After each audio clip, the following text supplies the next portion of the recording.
How to enable wake on wrist raise as well as wake on crown press. This is for the Apple Watch Series 9, and let's get started. While viewing the clock face like this here, press down on the crown. That'll take you to all the icons of your Apple Watch itself, and you're going to the settings one right here. As you tap on that, you'll be taken to the main settings section, and you want to go down to the display part, right where it says display and brightness, right there. So tap on that.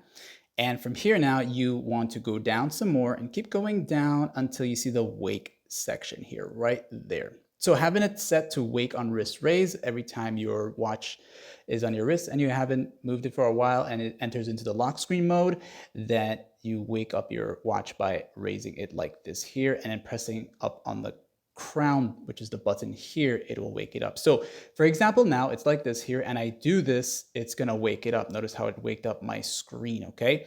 And then now when it re-enters into this mode here and I press down on this, I can also press down on this to wake up my screen as well. And if you don't like any of these settings, you can come back and turn them off at any given time, like and sub.